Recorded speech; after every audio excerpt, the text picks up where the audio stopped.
Naphtali, wonderful. Okay. Naphtali, we have over here, we have Moshe and David, and that's it for right now. Okay. You can hear me? I hear you well, thank Okay, you. thank you very much. The fact that you can hear me well just tells me that you have good hearing. Doesn't tell me how my thinking is. All right. Then the next question is, can you understand my accent, et cetera, et cetera. Okay. We got up to on Thursday night at Kollel, 45b, 2 lines after where it gets thick. Were you on with us on Thursday night or not? Why are you talking about Thursday night? We Oh, meet I'm Friday sorry. morning. I'm all confused. For Friday.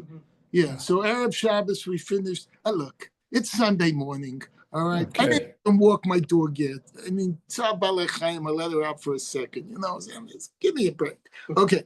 Right. We thank Hashem for giving us the skills and the ability to learn. We hope it's help bring Mashiach now. We wish refuah shlema to the rabbi's father. My wife is a little under weather. Refuah shlema to her. Rachel Baskila. Anybody else that needs a refuah shlema, and of course, all us neshamas to still to the Jewish mother. If I remember, they go to Zahaba Bas Baruch Benyamin and Zebi. I don't remember the complete name, but Zeb Ben Sion. I just don't remember the whole name. If you type it in, somebody will put it in. Any other neshamas that could benefit from this. Also, I ask forgiveness for all of you who at least listened to last week's 6 shiurim. I know how painful it was. All right. It was really difficult for me to prepare, and it had to be more difficult even for many of you to even listen to. But if you hung in there, or you heard none of them, or you heard some of them, you're still here now. Let's go. Okay. Mishum Naba Ratzeach V'Go Adam Sheni. All right, let's go. Can we start right there, or is it going to make sense if we go back? All right. I think we have to back up a few lines because see what the question was. Okay. The Gemara asks, once it's established that an execution of a murderer doesn't have to be accomplished exactly the way the scripture describes it, all right? And because that was the last question, all right, what if you can't stone him? You're in the middle of the desert. There's no stones around at all. There's no elevations around. You can't do it. You know, can you execute him another way? You happen to have a sword. You're one of those Arabian Nights. You borrow a sword. You know, whatever. Excuse me, Rennie, what did you back up to? Just a couple lines. Oh, okay. Ligma mine. So it's Okay. the middle of the second line, thick line. All right. Okay. Just going to the question. All right. So then it says, let us learn from this example that in general, procedures don't have to be exactly as carried out in the Torah. So dangerous, statement to say, but this is the Gemara's initial question. All right, so he says, we can't do this. So he gives you an example. Let's take the instance of the murderer and the avenger of the blood. That's 2 scriptural passages that come as one. Now, this when that says comes as one, does that mean they're in the same pasuk, or they come one after the other? They obviously come right in close proximity. I have to look it up to see which it is. All right, but when they're in close proximity, which this is, and again, the Torah says that a murderer, who obviously this is a murderer murdered by accident, because otherwise he wouldn't be going to a sanctuary city. He'd be taken out like all the Gemaras we learned till now, and be executed. So this is one who killed by accident. He's allowed to run to a sanctuary city, but he stays there till the Kohen Gadol dies. That's why his family would always send food to the Kohen Gadol, because they knew that's the only place he was safe. If Kohen Gadol died and he was left free, the avenger of the family is going to go kill him, which in the same pasuk says he has a mitzvah to do. And that's one of the reasons this guy ain't escaping the sanctuary city. If only America could learn from the problems of sanctuary cities, all right, or at least California, all right. Anyway, he says, we have a principle that whenever two passages that come as one, they cannot teach their law in any other context, all right? So what does this mean? That was the Torah meant that it's between ones and doing the same place. Okay, it's one and one. Okay, if the Torah wanted us to learn from one pasuk, all right, that this applies as a klal, as a gentile, to all other places, it would have just said one sentence or one part of the scripture. The fact that it separates it into two nearby, obviously the Torah is telling us something extra. It's saying, guess what? You know what? This applies to only these two cases. It doesn't apply to other cases, right? So you can't teach this law of this case to other cases. According to that reasoning, the Torah specifies that a verse need not be fulfilled in the cases of a murderer, as need not be fulfilled as written in the cases of a murderer and avenging relative. The verse need not be fulfilled. In other words, other situations. The Gemara does ask, the passage indicates this for the execution of a murderer is the one that we mentioned above, right? He said, Go Adam Mahi. He says, but where in the passage does it say the part about the Go Adam, the Avenger, all right? And this is not the new Avenger movie that's being advertised. It says, the Sanya, it says in the Brisa, Go Adam Yamis Es HaRotzech. It says in the pasuk there, all right, in the Bamidbar, that the Go Adam, the Avenger, he will kill the murderer. Torah states that's what it means. Mitzvah Go Adam, that this is actually a mitzvah for him to do. Menanshim ein lo goel. So what happens if the guy who ran away sanctuary city has no family members? He has no one to avenge his blood. All right? Shnema, for is stated in the same verse, the figo bowl, when he encounters him, Mikol Makom. All right, so we learn from that. Hold on, let's go a little further. Amalei Makashia Beri Rabashi. No, hold on a second. Okay, in other words, when there is no Go Adam, when there is no family avenger, then the court will appoint a court-appointed avenger. So just like we have court-appointed attorneys, all right? Mnemonic is CAA, all right? When they don't have their own lawyer, here's CAA, court-appointed avenger. I like that. That's for you, Neftali, right? Okay, let's fight. I don't know if we can read that further or I just had learned that right. I'm going to lay my kashisha breder of Chistel Rabbi Yoshi. All right, this is the following question that's asked there. Umilo beinin krab k'desiv, and we do not require a verse to be fulfilled exactly as it is written. Certainly we do. So they're going to bring from another place that shows you really have to do it just exactly the way it says. You can't generalize. It says they're going to bring you from the case of a rebellious son. He says, so we learned in the Mishnah regarding a Ben Sora or Moria, a rebellious son, that now they're describing his parents. If one of them was missing a hand, or Elan, or Chigir, or Sumo, Cherish, or one of them was mute, lame, blind, or deaf. Eno Nasa Ben Sora Mora. In those cases, if either of the parents had any of those physical limitations, that son, even though he was a rebellious son, could not be put to death.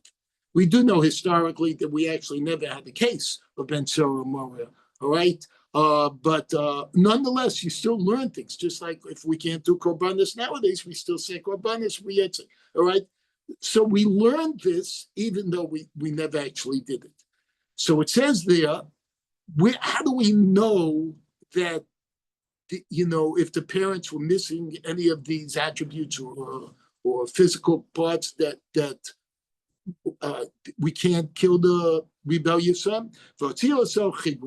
They take him out.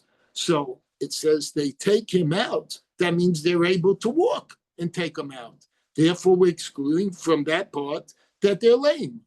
The imlo, what's it? Not lame. V'amru v'lo imrein. The word v'amru, and they shall say, is in the pasuk. So obviously they're not mute.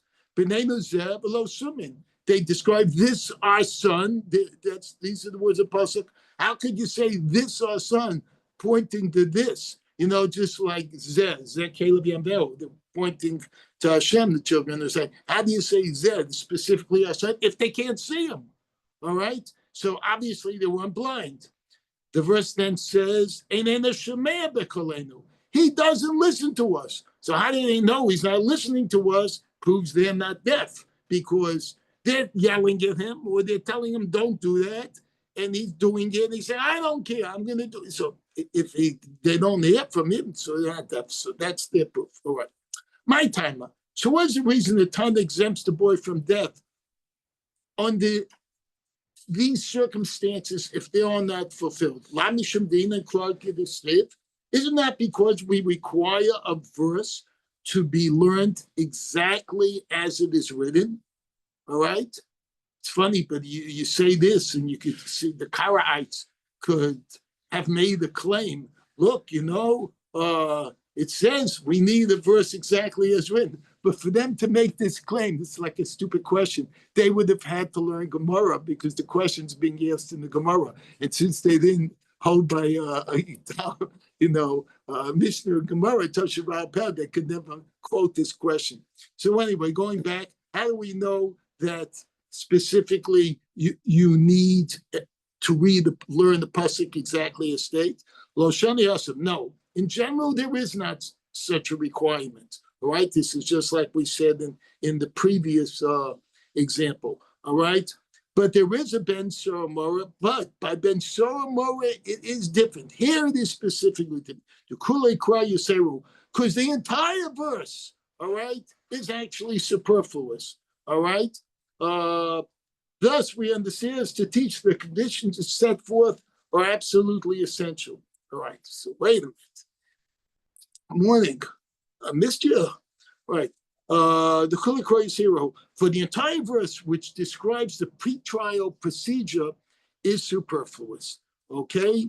So when you went to a different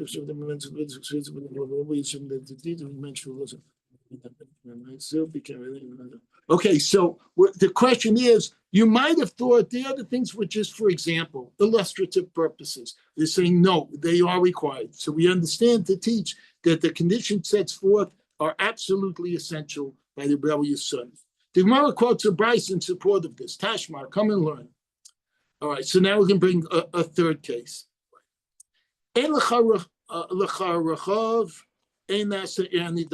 Supposing there is a city, what they call a subverted city, a city that everyone in the city is doing avodah zarah, that city is supposed to be destroyed. All its possessions supposed to be brought to the town square and burnt. All right? So it says, well, what happens if they don't have a town square? What if they don't have a public square? So he says, so how can you make it a claim?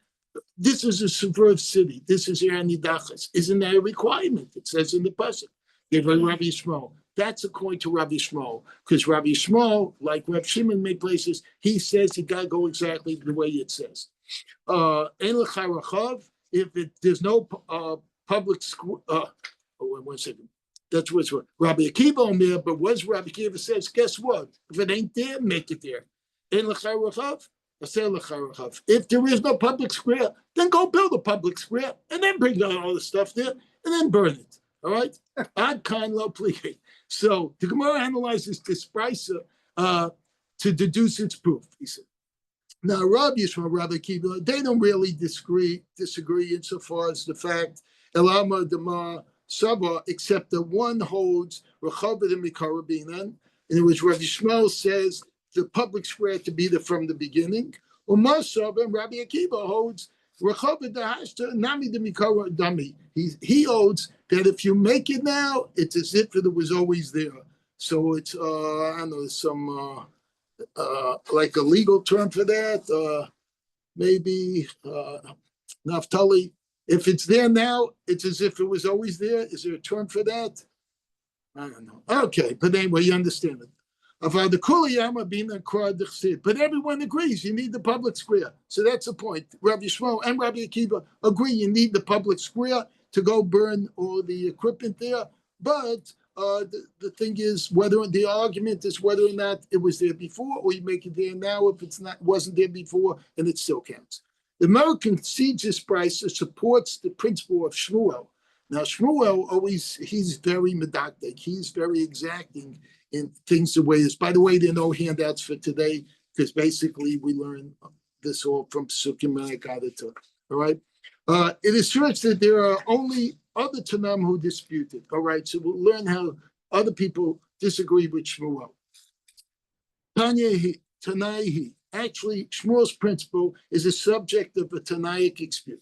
The Tanan, for his Torah in the Mishnah concerning the purification ritual of a mitzvah, ein lo bohen yad, bohen regel, ozen yaminas. All right.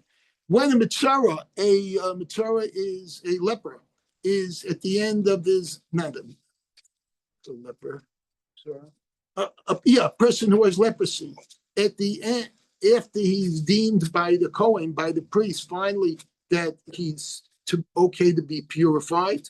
So a korban is brought, they sacrifice. Blood is taken from the korban. It has to be touched on 3 areas of the mitzvah. The Kohen dabs the right thumb, the big toe of the right foot, and the right ear of the mitzvah. All right, so next question you can ask is, well, what if he's missing some of those? What if he was in a boxing fight and his right ear got bit off?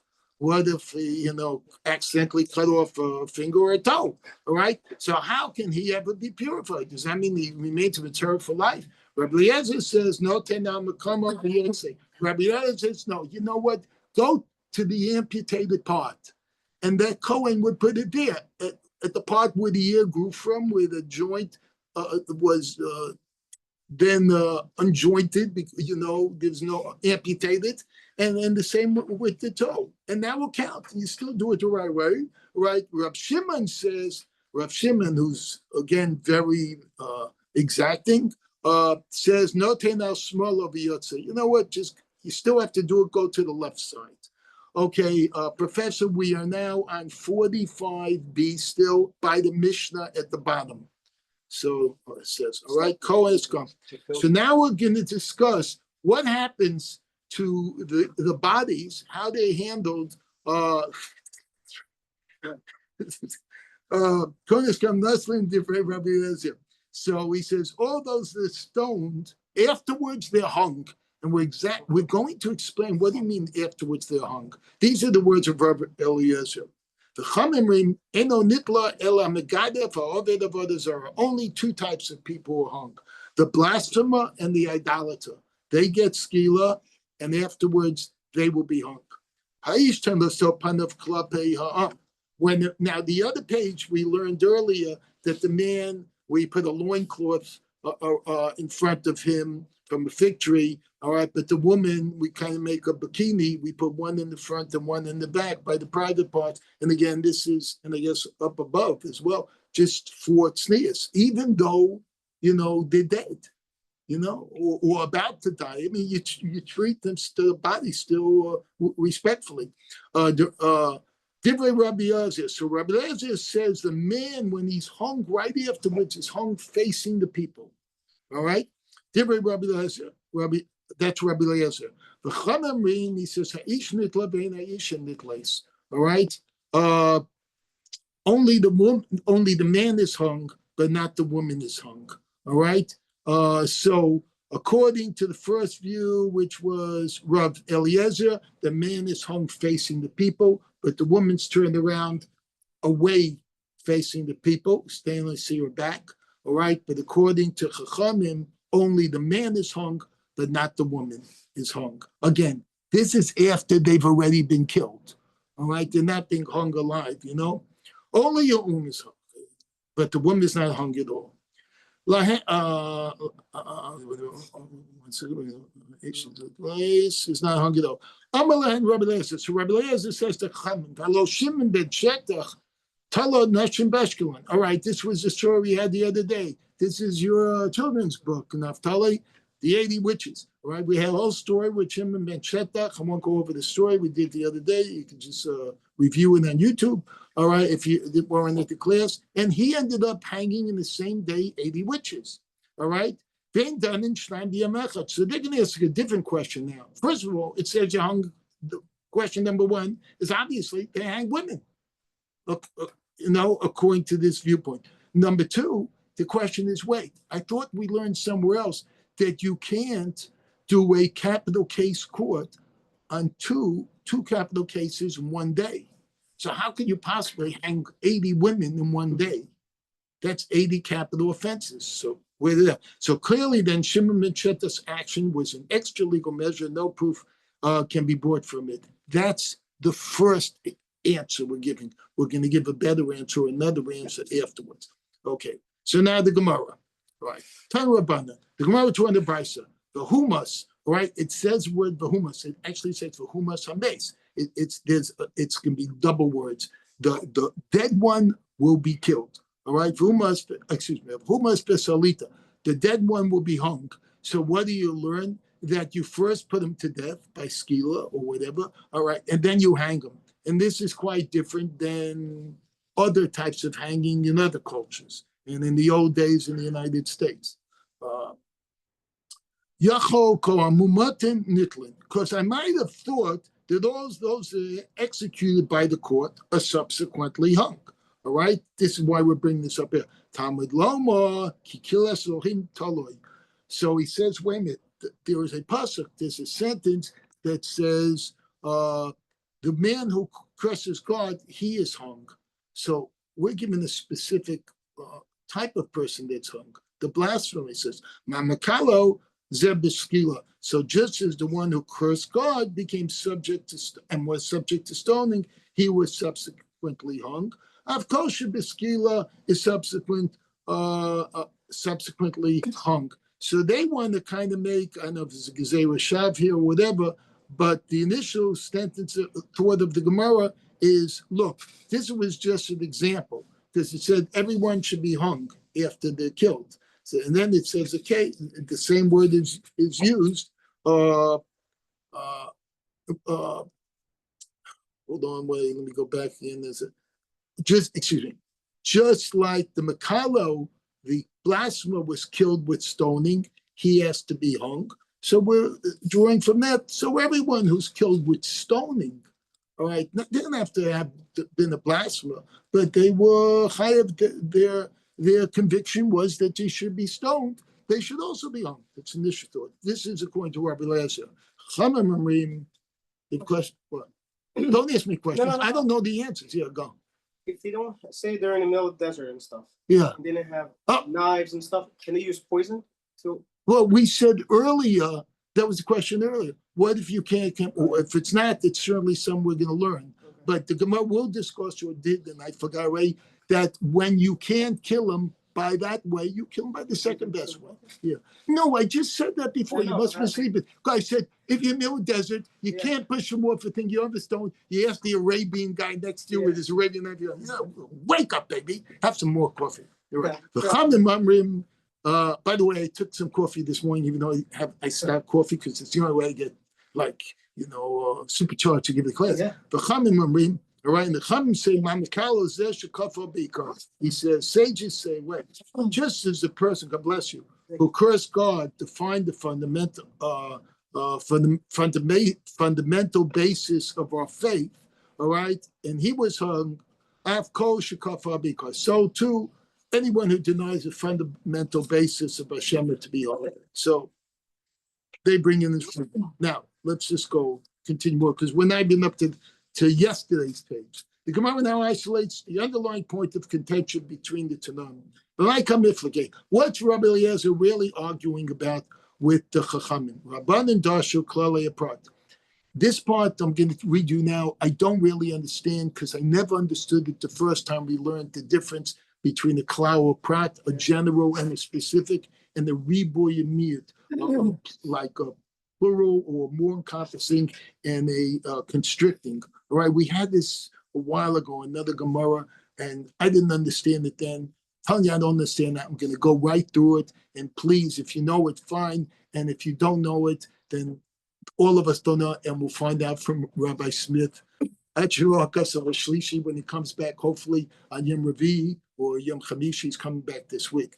All right, thank God. All right, Rabbanan Darshan Klal Prat. The rabbis hold by the learning of Klal Prat, generalizations and specifications. Rabbi Eliezer Darish Riboy Miyat, but Rabbi Eliezer learns through amplifications and limitations.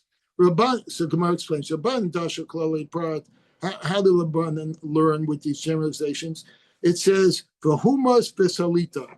He says he should be put to death, and then you hang him. So this is the generalization. All right, he killed us prat, and then when it talks about the blasphemer, he says that's the specification. He have a mekafelai, because these two phrases have been placed next to each other. Amrinan and Beklau elamash prat. So we say there that this generalization applies only in this specific case. General only in the single case set forth in the specification, which is the Makalo, the blasphemer. This in turn would mean, but all other cases where someone's to be hung, these ones, persons across God, yes, they're to be hung, but other ones, they don't need to be hung. So that's how he learns, because he's learning generalizations and specifications. All right, now we're up to the top of 46. But now the Torah is distance a generalization from the specification. Hanging separate by another man with the phrase family person. But now there's another pasuk, he says. He says, but there's another pasuk that says, and another point, this serves to include idolatry. That's what you just mentioned. The dame lay b'chol milei, for it is a crime that is similar to cursing God in every respect.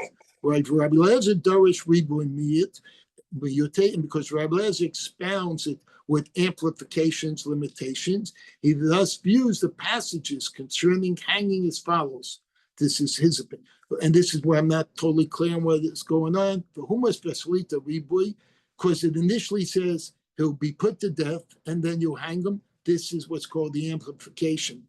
Then the next verse will say kilas milas, for a hanging person is a curse of God. Doesn't mean it's a curse of God. It means he really cursed God. All right.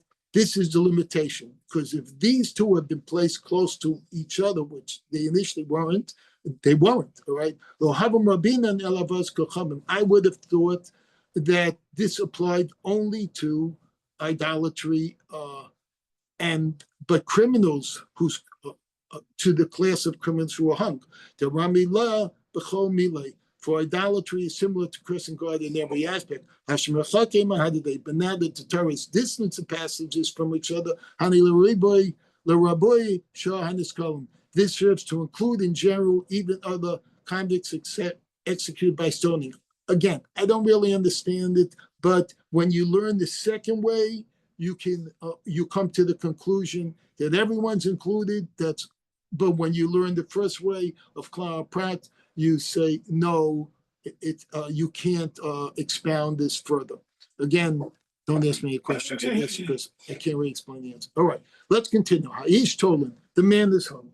All right, my time at the Rabbanim. So why do the Rabbanim, we mentioned earlier, all right, the Mishnah, exclude women from hanging? Amakravis salisa also. It says, because the pasuk, the sentence says, the salisa also, you shall hang him. So it says him also below us, him and not her. Rabbi Eliezer, all right. But according to Rabbi Eliezer, also below Suso, he says that also means him. It also means it. All right. He's talking about while he is no clothes on. Excuse me. It means him. Meaning you're going to hang him only, but not he with clothes on, him with clothes on. Right? You're gonna hang the man naked, even though you're gonna put the cloth on him. I think you said.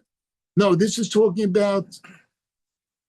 We're not in that anymore. We're just talking about the person that has to be hung, whatever way you're going to hold by. According to Rabbi Eliezer, the person who's hung is hung naked. Now, to be honest with you, I don't really know if when he's hung, he's still totally naked. All right, because we learned before when they were killing him, we put the cloth on. So I don't know. I mean, is the cloth still on him when they hang? Does it fall off? Do they put a little, G-string? I don't know, some kind of mini garter to hold it.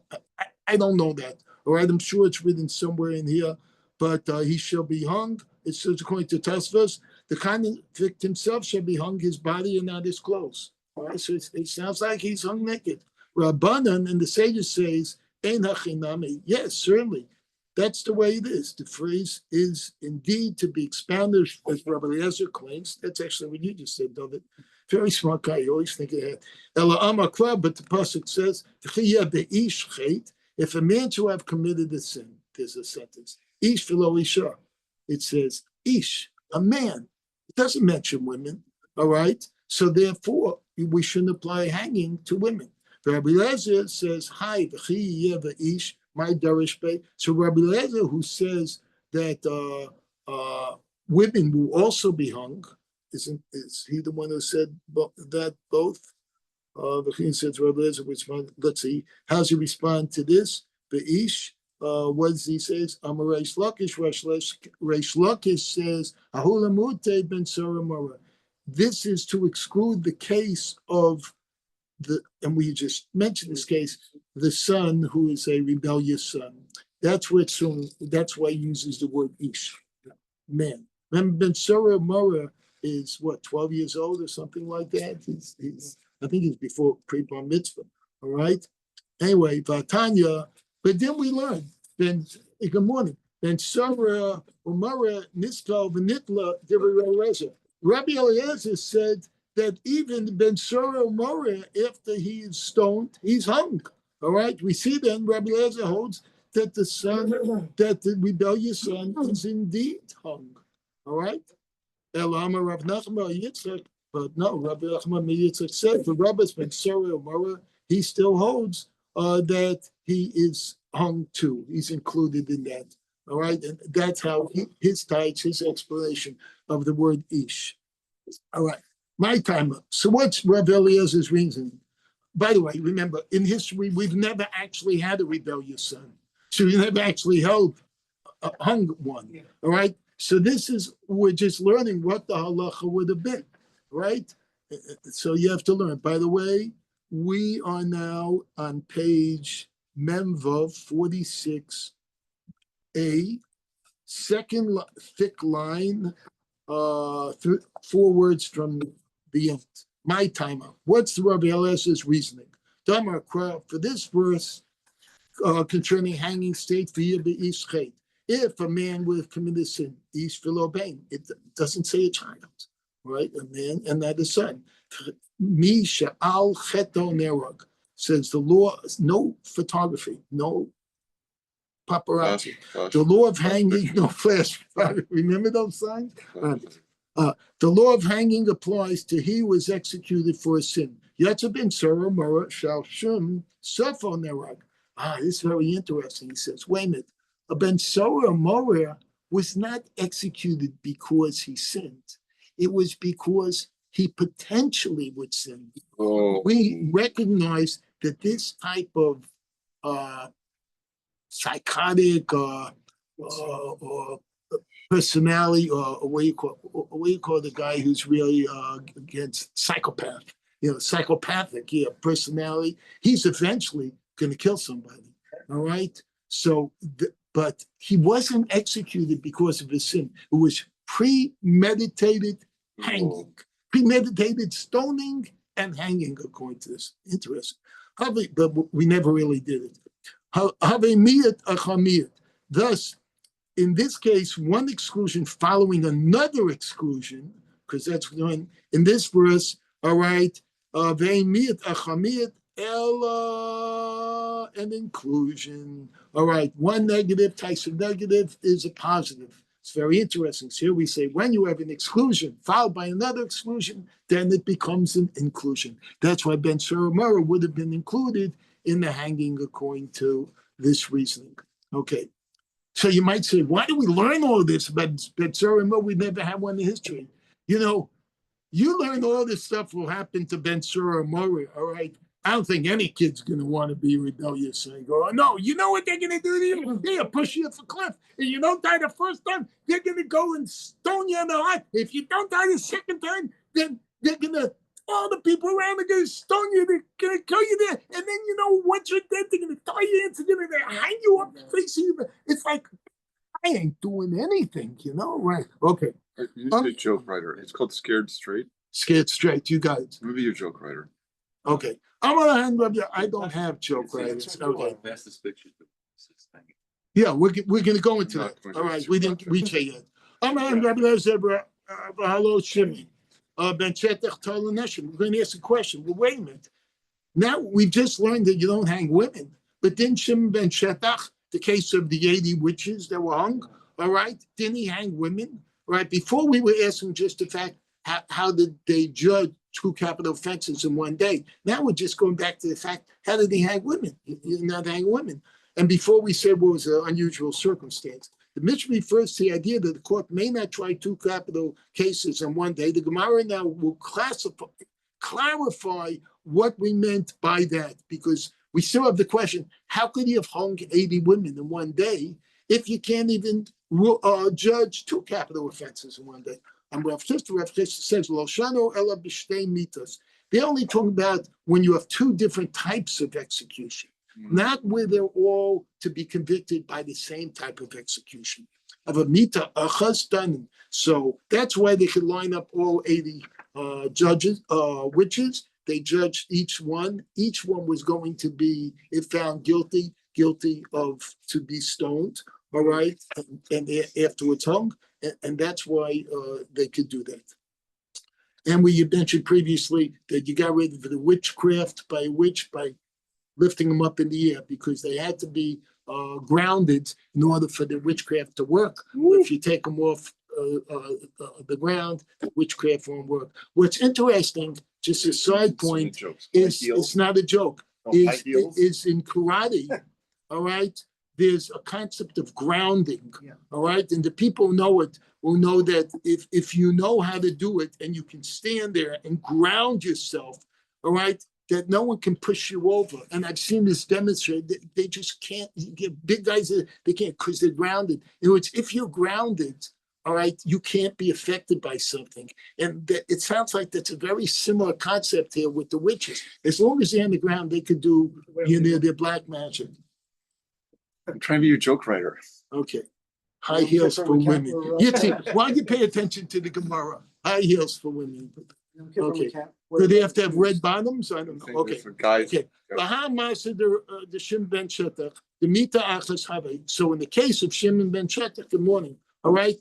There was only one method of execution, and that's how 80 witches were able to be executed one day and only one day. The Kamurle, they ain't done it. But the sages still told Rebbe Eliezer that under normal law, we never do two cases in one day. And now they're going to bring a case attempting to, once again, say, but I know when it wasn't. If that's what you say, that you can't do two in low, he's going to now give an example where it was. Kain Shtei Mitas, they taught this only regard to one method of execution, but not two. He says, so what's examples of other cases? He says, you can stay averas. What if there were two different averas done? One that's punishable by one type of execution and one punishable by the other.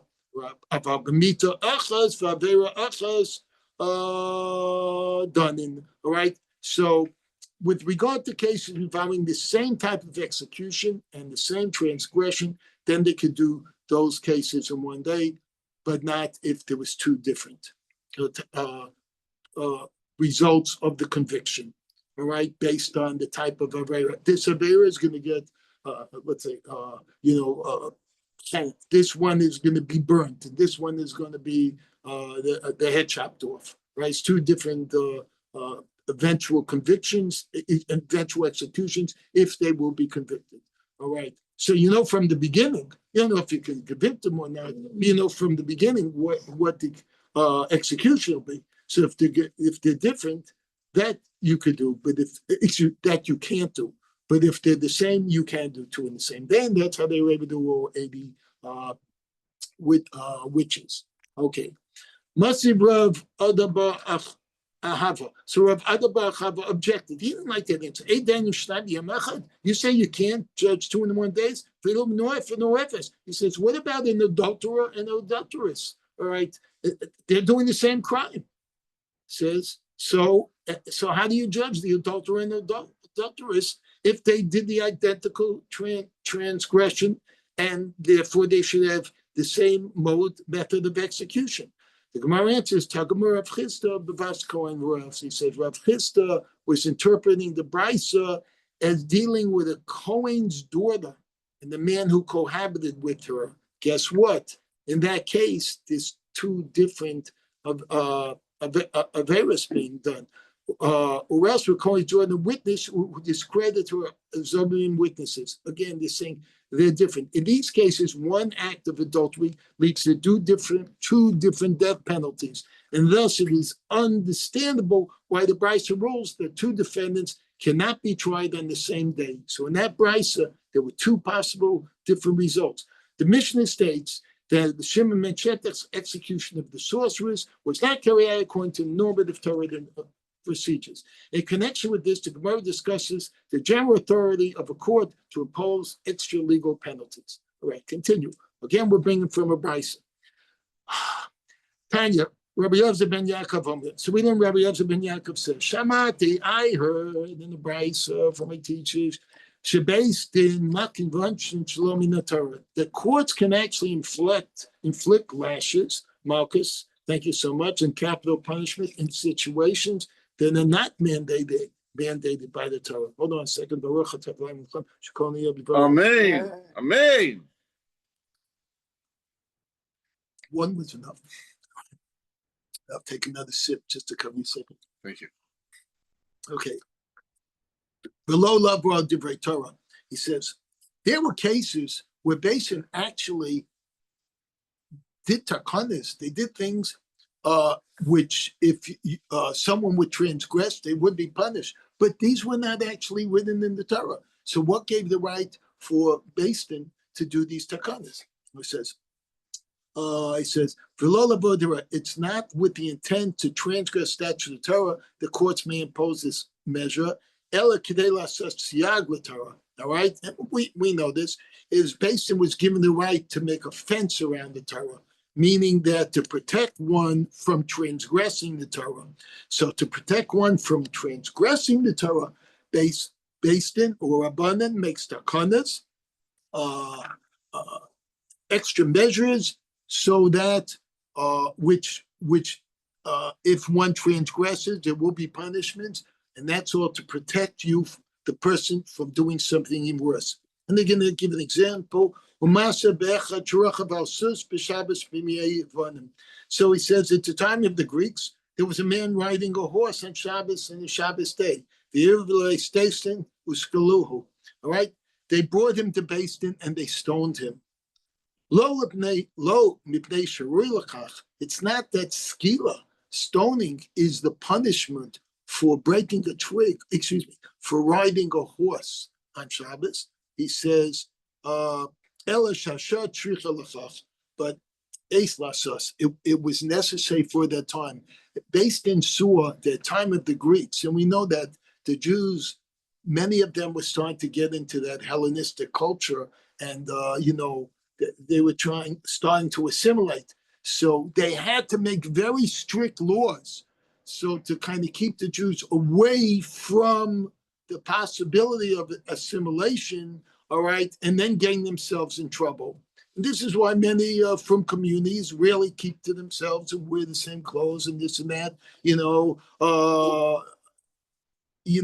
don't step out of the square. because it's too dangerous out there. It really is. All right. Where? What parts are outside. dangerous? What? What parts are dangerous to the people? The things you see, the things you hear, the universities that may teach classes that are not appropriate. It depends. Not more than that. All right. I said classes, they're not appropriate. Yes. The class, here's an appropriate class, yes. Shuv Maser. There was another incident, Ba'adam Echad, Shehiteach es Ishto Tachas Het'ena.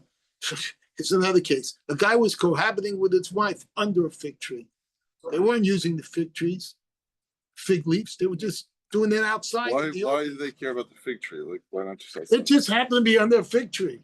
All right. But they're doing out in the open. That's the point. You don't do it out in the open. Look at Zimri and Cosby. I mean, that's a major thing. You don't do it. But this is a husband and wife. They're allowed to cohabit. Family share. Right?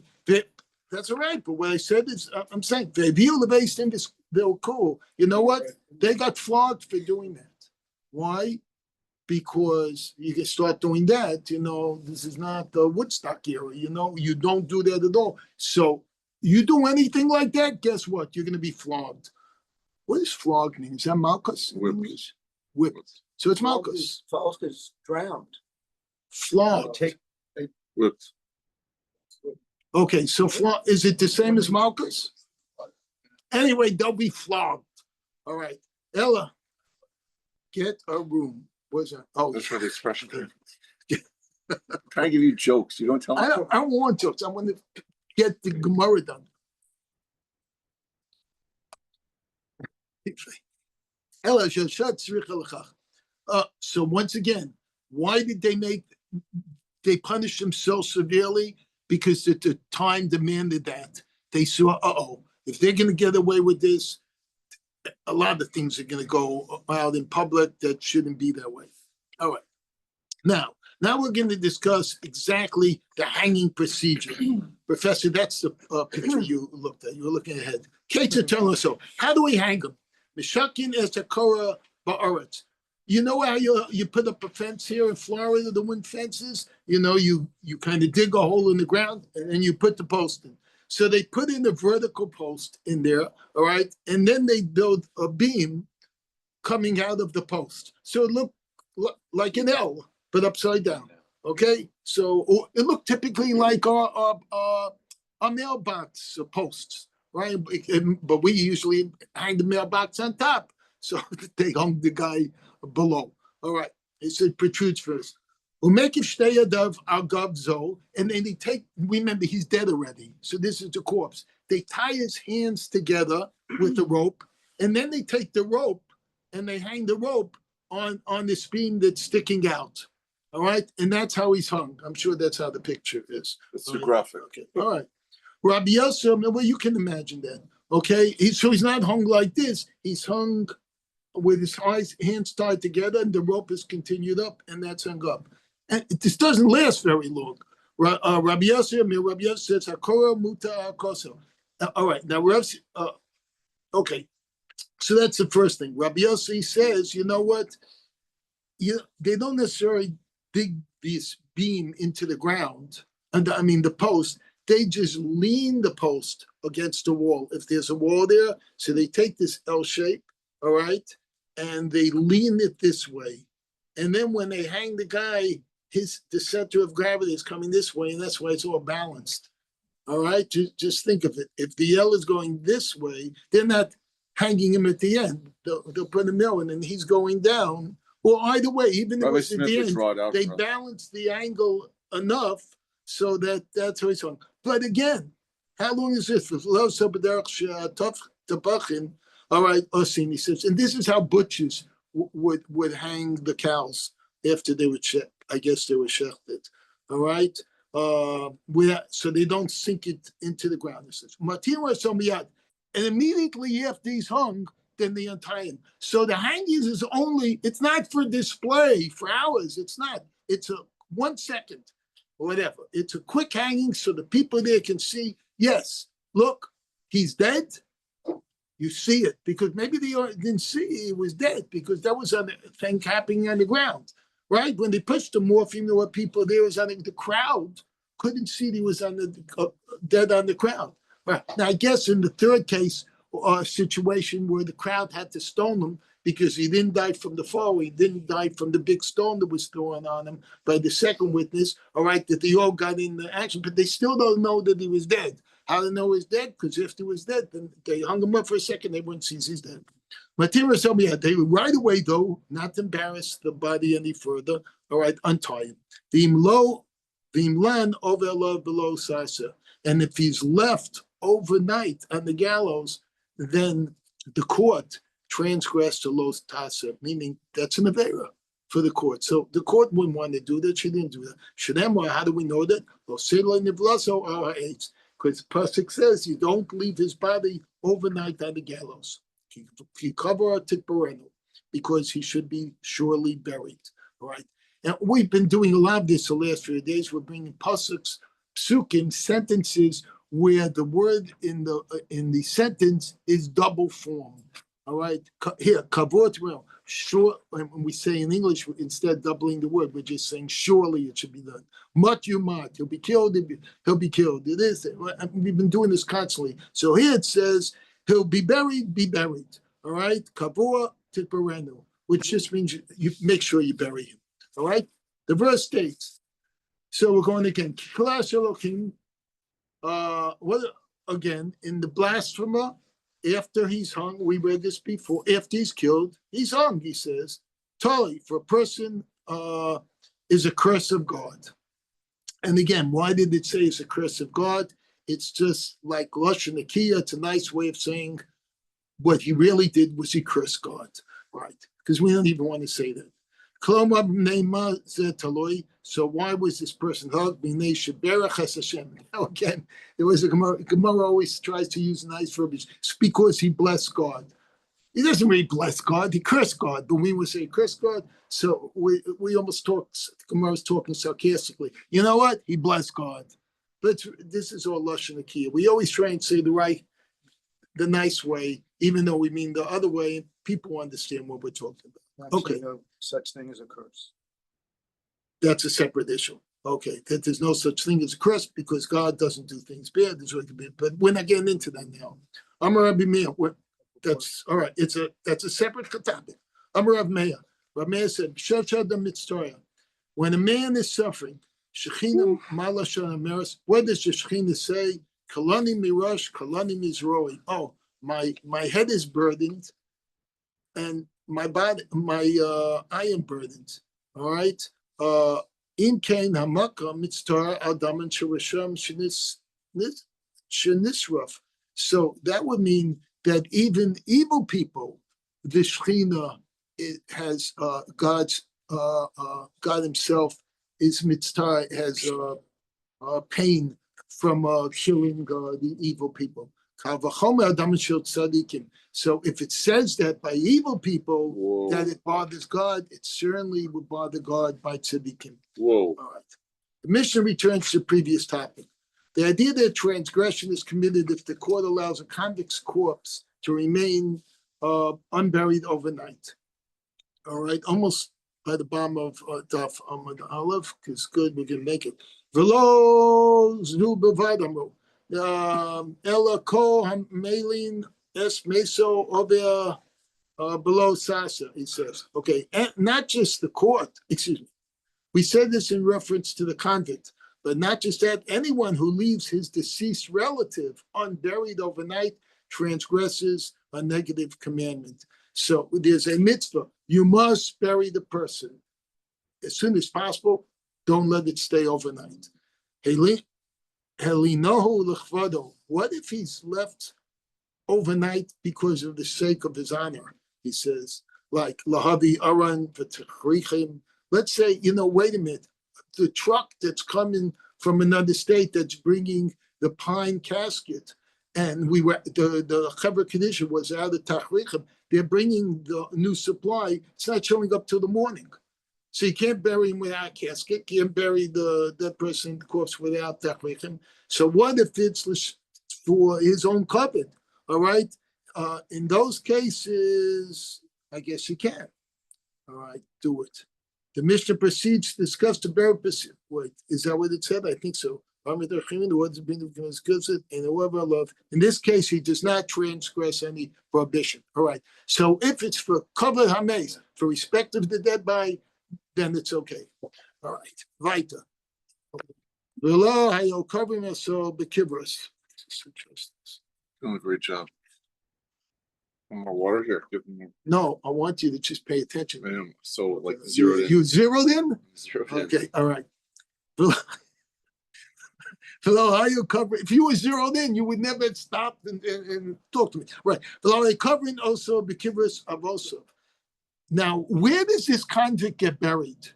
You know, just a side thing, like, you know, when they bury somebody who's committed suicide, he's buried on the border of the cemetery, not right there in the family plots, right? So where do they bury the convict? It sounds terrible, convict, but the person who's been convicted, all right, and just been stoned and hung, all right? Where's he buried? He says, Elish Batek Forest, Hayu Mesukin Feistin. Actually, the court had two separate cemeteries for where for convicted people would be buried besides the regular cemetery, all right? And this was for use by the court. Eleanor Hagim and Echnakim. These were used for those who were beheaded or strangled. That was one cemetery. And the other was used for those who were stoned or burned. Interesting. So we even separated those bodies in two different cemeteries. Okay. It's very interesting because the beheaded or strangled both involves separating the brain, the head from the rest of the body in a way. All right. Whereas the other two, the stoned or the burnt, just involves kind of messing up the body. You know, like you burn the body. I mean, make a whole mess of the whole thing. So I don't know more about, but it sounds like there might be a reason why these two types were was two different cemeteries. Strangle though, he doesn't lose his head. They just No, I didn't mean lose it. I'm just separating the fact, like, total, like we put tefillin on the arm and our head. We have a chachma here, all right, but we have our love coming from our heart. We have the bad parts come from Yitzhak is largest here, the Yitzhak Tov larger. That's what I'm saying. There must be, it sounds like some Kabbalistically is going on. In other words, maybe if they used what's up here, they would never have been turned to sin and convicted, but they didn't. I don't know. But I don't know. I don't know about. I'm just bringing it up for thought. All right. Finish the arm until the head is on. Look, yeah, I'm doing the David. I'm bringing something just because it came in my mind, but I don't want to do that. I want to go further. So move on. Neseka Rabasa. Right. Later, when the flesh was decomposed, Malaktinis Hatzamas, they would gather, talking about probably the family. They gather the bones, the cover so bekoman. And they probably in the ancestries. In other words, so the family could eventually go at some point after that body was decomposed, exhume the body, exhume, take it out. Exhume means to dig up the body, take the bones, and in the casket, I assume, or at least in whatever, and just go bury it by that. But they couldn't bury it until because it needed probably the exoneration of the burial. I forget what's the term. Like some sins, to get the kapara, the full kapara, they need to die, but they need the death, meaning totally death. Sorry, you're wrong. All right, okay. I guess they did. What? I don't know the exact time period. And this is interesting. Again, teaches us something that after this conviction, that the relatives go over to the judges and the witnesses, and they say, "How are you? How are you? It's how you doing, Shalom." In other words, they're saying we don't hold anything against you. For killing the relative of ours, all right? Because the justice system was just, and it came to it, then you did correctly. All right, we feel bad, but all right. We're up to the top of 46B. Little tea Remember party. base. Below you, Ma'ablin. All right, and guess what? This is very interesting. They don't go and become Avelim. They don't sit Shiva. Oh, they don't say Shiva? No, that's what it says. He says Avo Onanim, but they are Onanim. All right, so whereas in regular situations, after the time a person dies until he's buried, all right, the relatives are onain, right? They, the patam mitzvahs, this and that, but they're kind of they're sad, but they don't, they don't rip the clothes and they don't sit shiva. You know, All right. Kaddish? What? Do they say Kaddish? I don't know. Now you ask me halachic questions. Daf Yomi's not halachic. I don't know the Thank answers. God for that. That's a good question. I would think they say Kash, but again, I don't know. What? They wait till they're buried. Oh, no. Yeah, wait till they're buried. Yeah, no, but here they're saying that once they're buried, they still don't sit shiva. They're still considered a no-name. Is Naphtali? They do grieve, because grieving only comes from the heart. Says Naphtali. Naftali, you know anything about this? They just talking, It's interesting, though. who were punished by the court. Go by the court. That's the situation we're talking about. Tana Rabbana. Ilo nema chet v'salita. If the verse had merely said, then if man commits a sin where the judgment is death, you shall hang him. Ha'isi amrin tolan aso v'chakach v'mitin also. I would have said that the court must first hang him and then afterwards execute him. But there, just like they do outside of Jewish culture. All right, Talmud Lama v'humas v'salita. So that's why the pasuk, the sentence says to us, you put him to death and then you hang him. So that's why we do it in this order. Misna, so first you kill him. In the case we were talking about with stoning, and then afterwards you hang him. Haketzed. So how's this practice done? Mashino so at samach lishkiya hachama. All right, the court delays the handing down of the verdict until close to sunset. All right. The grammar misadin missing also, and then finally, right at sunset, they pronounce his verdict. They execute him, and then they immediately hang him up, like we said before, and then they immediately take him down and bury him. All right? Says one person. Now, how do they hang him up? One man ties the corpse hands together, and then the other ties the string to the gallows post. Do they hang him high? Oh, excuse me, we said that before. This is saying here, stop it. One person ties the corpse to the gallows, and immediately another one unties him. All right, so it's interesting how, this reminds me of almost like with the Korbanos, that, this priest comes and he does this, and then this priest comes and does. Everyone has a job to do, all right? And your job is to remain an excellent lawyer outside or in this class and not to be the badchan. That's my job, baby, all right? And not to be the photographer. That's nobody's job. So put your phone down, all right? Kidei l'kayim mitzvahs tzuliya. He is not left, and the whole reason for this is that he shouldn't be left on the gallows more than a moment. For it's only done this zero endpoint for it's done merely to fulfill. You're pretty funny too. For it's done merely to fulfill the mitzvah of hanging. All right. Okay. The Mishnah cited the dispute between Rabbi Yossi and the sages as to whether the posts for the gallows had to be sunk into the ground or not. All right.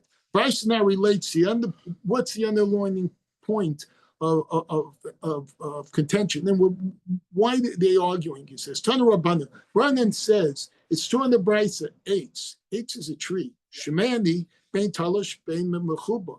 From this, I would infer that any post suffices, whether it's detached from the ground or attached to it. Right? Oh, because Eitz also means wood. So one way or another, whether it's a tree or it's a piece of wood. Right? Talmud Lama, ki cover. It says, you shall surely bury. Now, up until now, we said we're talking about burial for the body. Here we're saying that the post is buried, all right?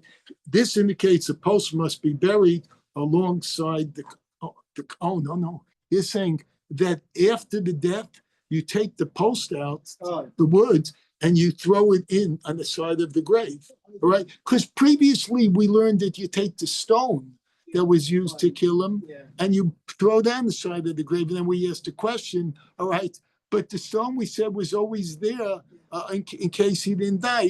They said, well, in that case, they bring another stone. So they always have a stone prepared, all right? Okay.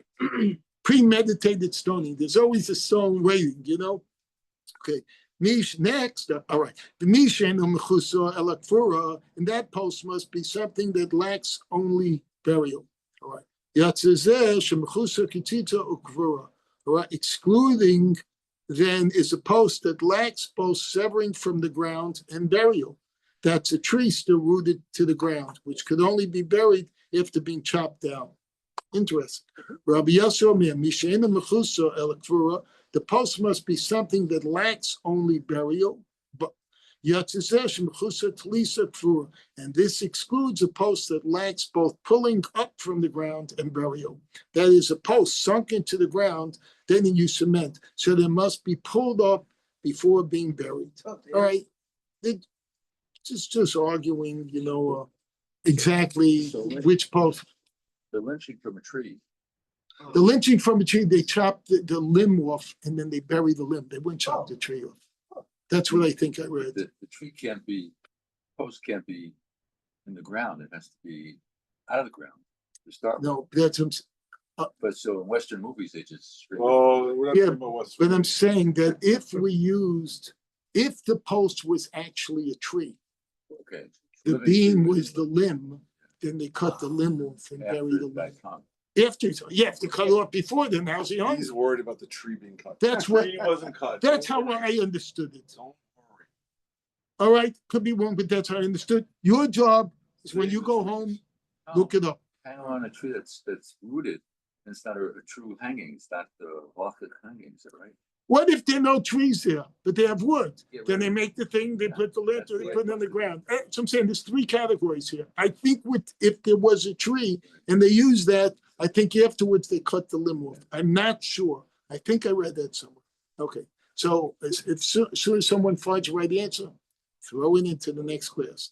Rabbanan and the sages, why do they reject Rabbi Yossi's interpretation? Talishim lav klumhi. They maintain that simply pulling up a post from its hole, that's not considered a significant act. So the Gemara begins a new discussion with a quote from our Mishnah. Klama, mipnei mazeh talei mipnei sheberach. That's to say, when people see the hanging body, they'll say, why was this person hung? Because he blessed the name of God, right? Again, this is a euphemism because it's talking about the blasphemer because he actually cursed God, he says. The Bryce now explains a verse in a slightly different way. Tanya, Omer Rab Meir. So Rab Meir gives us an illustration. Mashlo mashal. It's funny, using a double lashon again, double words, but here it just means he gave an example. All right. Lama hadavar damet. What lamad hadavar damet? What's it similar to? And now he's going to give the case of twins. He says, what if you have a pair of twins? He says, and one of the twins, sounds like a Charles Dickens story, is a king, a prince. And the other one is a bad guy. Oh, So it's not exactly the same story. And what happens, the bad guy gets stoned and hung. So people come out and, that last glimpse of him before he's going, they say, oh my God, God bless the king. Because they thought that the king was hung. Oh, yeah, All right. yeah. Truth was, it was his twin was hung. So now we're going to learn in the Vainik inside. There was a city where there were two twins. One was a king, and the other was a bandit. And they hung him. All right. So everyone who saw him said, oh my God, the king has been hung. So thus the king ordered that they take down the body down from the gallows, because the king really wasn't hung. And he said, take my brother down. And then they saw, obviously, the king wasn't hung. Amar Rav Meir, Mishnah states, Amar Rav Meir went on to interpret the word killa, which appears in the verse in the expression of God's, early on we said, he's going to bring the pasuk, God's anguish. All right, he says, over the death of a convict. Oh, we mentioned that before, that God has anguish over the death of a convict, certainly as over tzaddikim. Rowan now examines precisely how Rav Meir arrives at this understanding. My mashma, how is this implied? Amar Abai, command Amar Kal Leis. Kilalas really stands for I am not light. Kal is light, Leis, I'm not. In other words, I'm heavy. Oh. You're my brother. Okay. Amalei Rabba. Rabba replied to Abai, in Cain, covered a lie, Rashi covered a lies, Roy mi baile. If so, when the Mishnah renders God's expression of anguish, it should have said, my head is too heavy for me. My arm is too heavy for me. All right? Okay, hold on a second. Tana should not have used the more roundabout, should not have used the more roundabout expression, my head is not light. Having rejected by his explanation, Rabbi suggests another.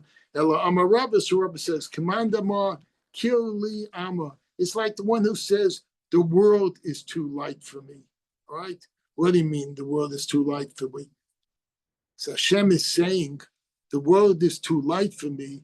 He's really saying, I have anguish over what's going on, these sins, etc. So that's how Hashem feels. But, it's like, oh my God, my people, I give them all this world, I give them all this good, and look at these sins that they do. But Hashem doesn't want it. It's not Musa. We're just reading the words. We're interpreting. That's not Musa, right? The Gemara. I don't see those words here. Because you're not looking in the I Gemara. can't see them anywhere here. The Gemara, look in the Gemara. Stop reading just the English. The Gemara now questions how Rav Meir couldn't come. You want to sit next to me? That's what my Rav used to do to me when I acted like you. Come sit over here. I point, all right?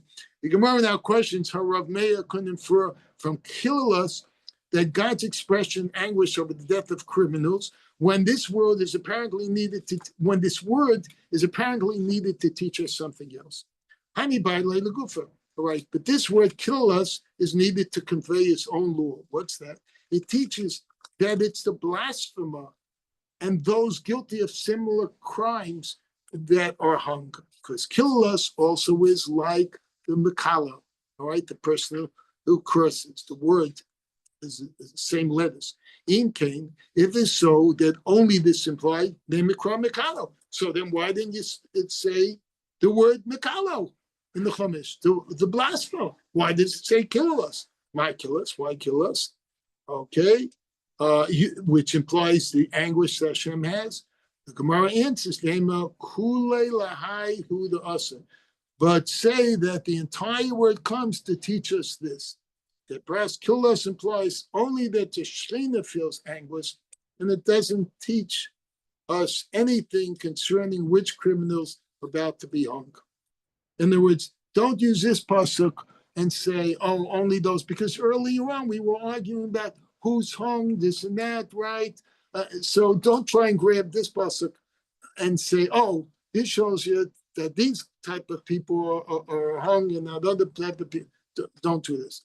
The Gemara replies, in Cain, they were kilas. So why did you have to have kilalus, like a double version within the same word? Why didn't you say kilas? Why kilalus? What's indicated by kilas? A word that actually infers or refers to blasphemy. It says that only the blasphemer and those akin to him are hung. Shmamine Tate, we just learned both ideas from this verse.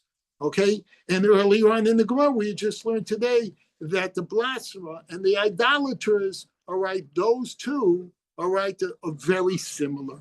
Okay, next section, our Mishnah states the one who commits a transgression, if he allows the corpse to remain unburied overnight, we said, except in the cases where we're waiting maybe for the tachrichim to come or the pine casket.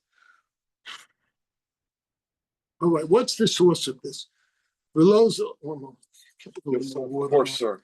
Of course. Bobby Bishop, water boy.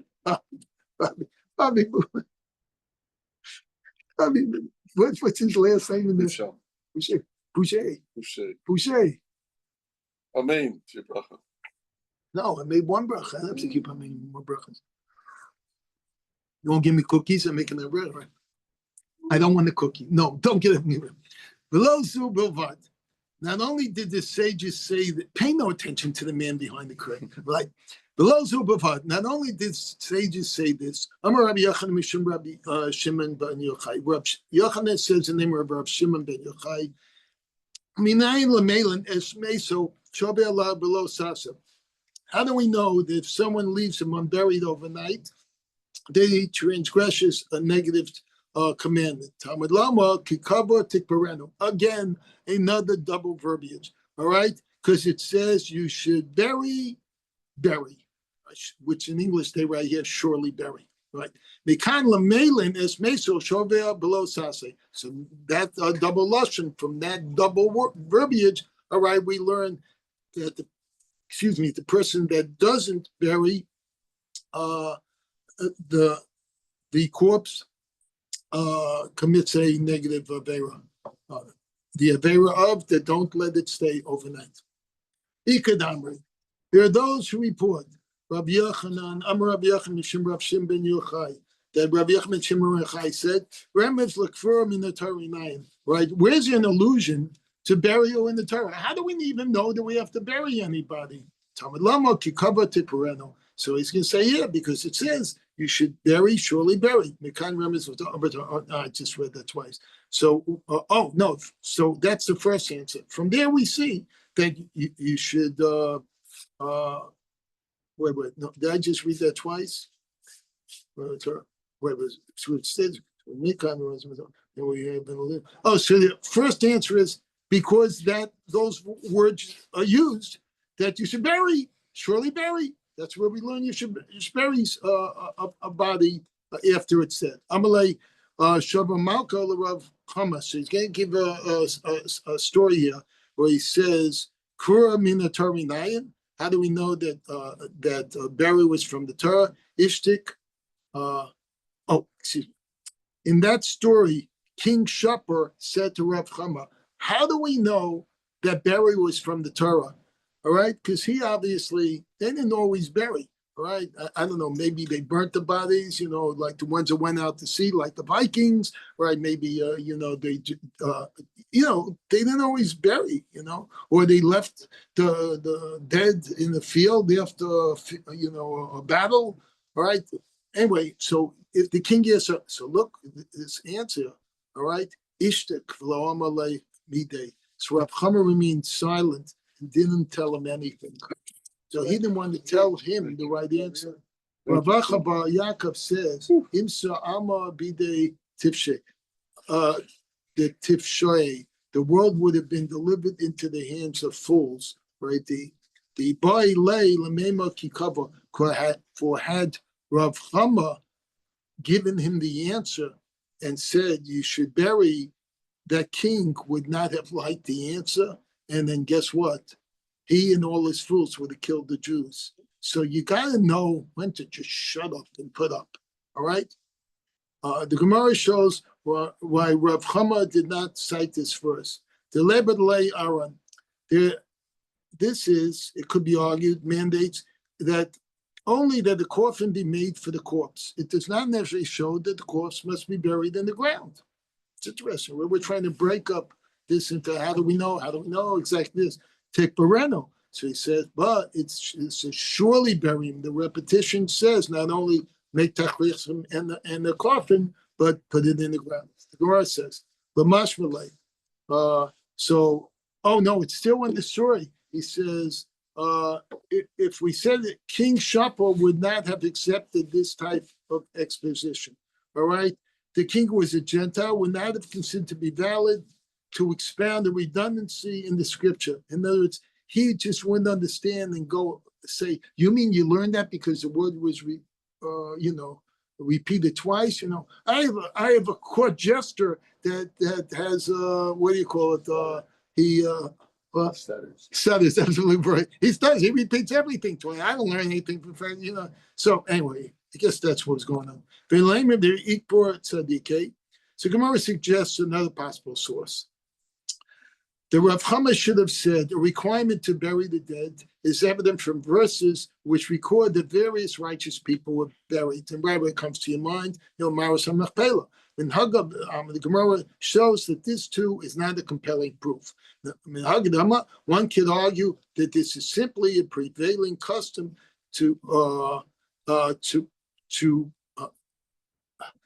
that it was simply the prevailing custom to perform burial. A requirement to bury has not been demonstrated. And just because this is what's going on now, it could be a fad, but it doesn't mean you always will have to bury people. Yet another source is suggested. The Kvari HaKadosh Baruch Hu Moshe says God buried Moshe. So we can learn from this that you have to bury someone. All right, that's good. The Gemara replies, it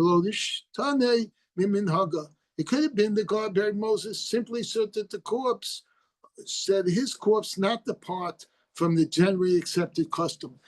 He could have said, no, you know why God buried Moshe? Because the custom at that time was to bury corpses. And if God didn't bury Moshe, they'll say, oh, guess what? We shouldn't be doing this anymore. So God didn't want to deviate from the custom. The Gemara makes further attempts to establish a scriptural source for burial requirement. Tashma.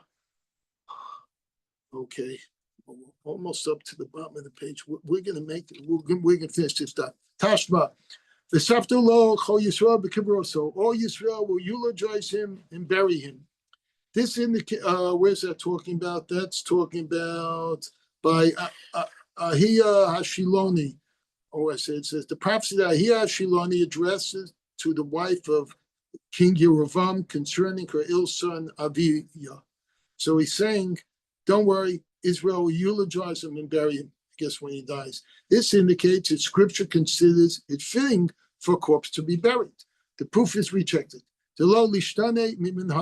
Perhaps God ordained burial for Aviyah simply so that the treatment of his corpse shouldn't depart from the general custom. There's no proof so far that burial is an actual requirement. Also, right now, we're just giving us stories that show that was a custom at that time.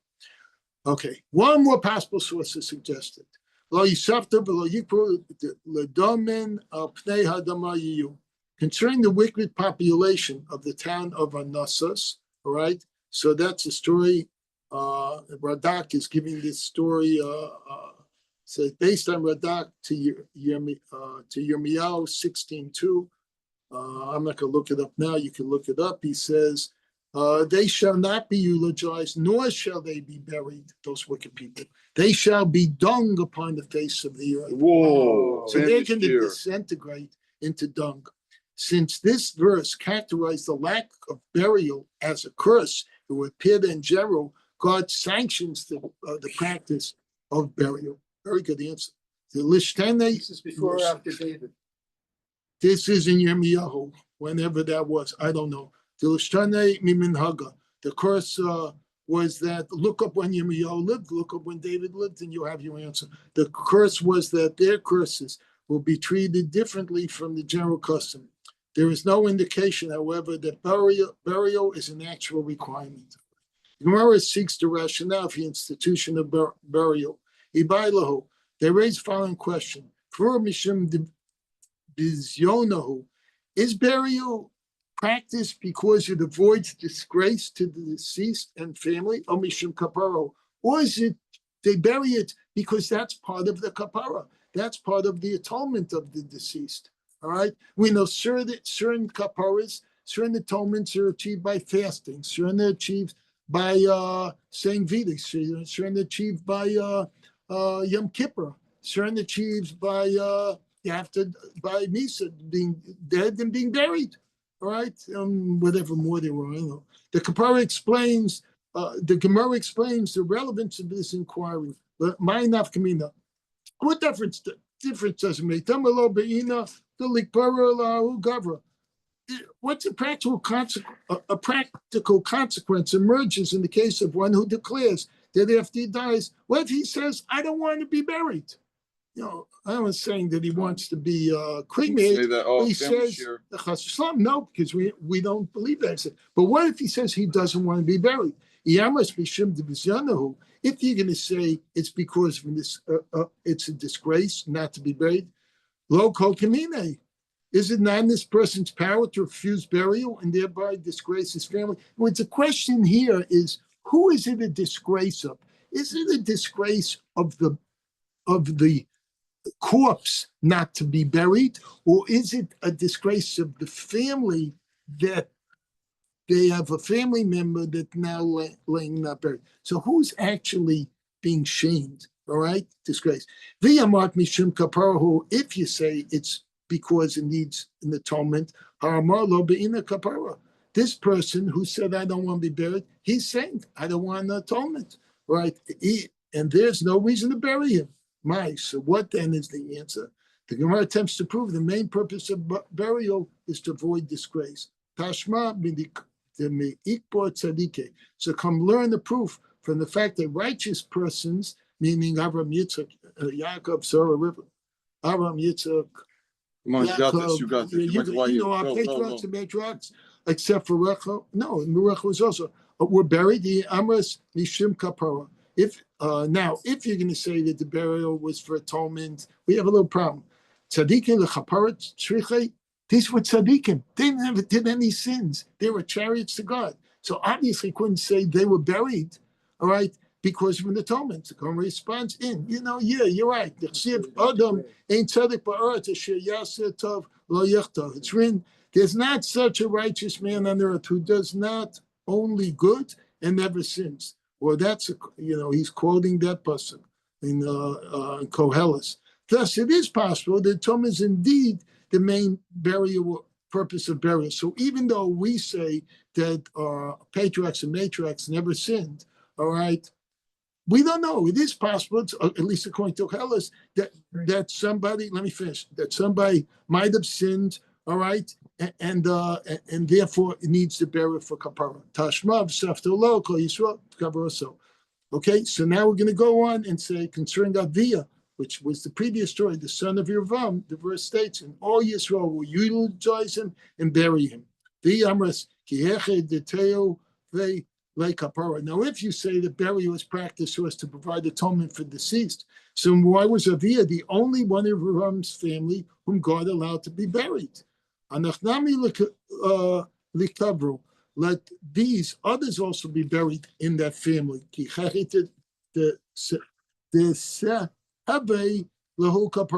that the atonement would provide for them also. Gemara rejects that argument. Because perhaps the burial is indeed performed for atonement. But here God said in effect, let the one who is righteous be provided for atonement, not the other guys. But the other ones who were wicked in this family, they don't have to be buried because we don't have to provide an atonement for them. The Gemara then attempts to prove the point. Okay, we still have a whole bunch here. We're going over. Let's try and finish the pace.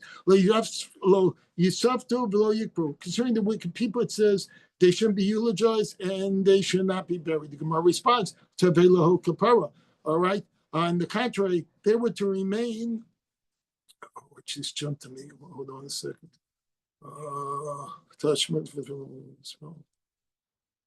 I hate when this just happens.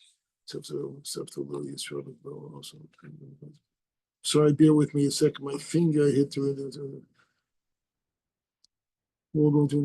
They didn't deserve kapara. So right for the honor of the right. So let's answer now. So let's say the eulogy to live it is for the honor of the living. We were saying, is it for the dead or is it for living? Or you call it the shakvei? Or is it to live? We're repeating the question for honor of the dead. Purpose of not to eulogize because we don't want to subject that person to whatever isn't like is it? Oh, that's a separate point. That's right. the minhag, but that's only a minhag by Lubavitch. Lubavitch doesn't do a eulogy because we don't want to put our words there that maybe the Satan is going to reverse and argue with. All right, that's very good question. But again, that's a separate minhag. Let's try and finish the page, please. Lamana, if we finish the page, we'll be one page behind. Woo! All right. Takes a lot of work for me to do this. Please, so let me finish the page. No, because you gotta let me finish the page. So what practical difference does it make? Practical consequence emerges. Am I repeating the wrong thing? No, here? you're doing good. All right. Keep going. And when the guy says, I don't want a eulogy, so, but we're saying, but what if it's for the heirs? We should have the eulogy. Tashma, Abraham's blood, Sarah, because then we learned that Abraham came to give the husband and Sarah of Kosa, and he utilized Sarah and weep for Yamras Mishim Yikara, the Chavile. So now, if you say the eulogy is delivered for honor of the living, you'll be faced with a difficulty. Mishim Yikara da Abraham Mashu Lola Sarah. Is it conceivable for the honor of Abraham that the burial of Sarah was delayed? Because it said, let's wait for Abraham. So we're going to delay her burial to give honor to Abraham. That didn't make sense in that situation. Sarah, good for Nichala. Had she been asked, if you had asked Sarah, she would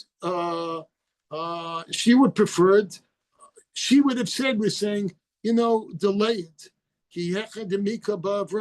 Because I want Avram to have honor through this burial. The Gemara attempts the second proof. Tashmav, Safto, Lo, V'chol Yisrael, B'kaber was so. Concerning Avia, going to that was, all Yisrael eulogized him, buried him.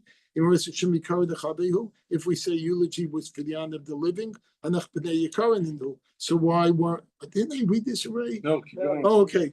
Because all right. Were they worthy of being honored? In other words, if you were going to say the reason for his eulogy was, for the burial was to make a eulogy for the living, all right, they weren't worthy of that. The Gemara answers, it's pleasing to the righteous that other people receive honor through them.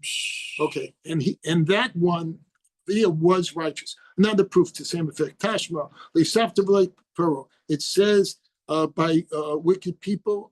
I didn't read this. No, because we keep on calling it. They won't be eulogized, nor will they be buried. All right. So if eulogies are meant, all right, let's continue. So Gemara replies, it's displeasing for the righteous people to receive honor through praise of the wicked. All right, Tashma, come learn. Shalom Tamas Misrofas, Avosecha Malachim Arishanim, Ashayu Lafnecha, Ken Yisrael Allah, the Hoy Adon Yispado. Right, scriptures telling us a story where Yirmiyahu told Tzidkiyahu, he says, you shall die in peace. And like the fires of your father, what's that? The fires? What's fire? Yeah, like flames? Yeah. All right, of your fathers, the former kings who are before you, you shall make a pyre, they shall make a pyre for you. Our master shall say, I am master. Shall they then say, give a eulogy? Now, if you say eulogy is delivered for the honor of the living, what's the difference? It's going to be tzedakah whether you be eulogized. Why would it comfort him to know the eulogy will be delivered for him? Gemara answers, this is what they meant to say to him. The Jewish people receive honor through you.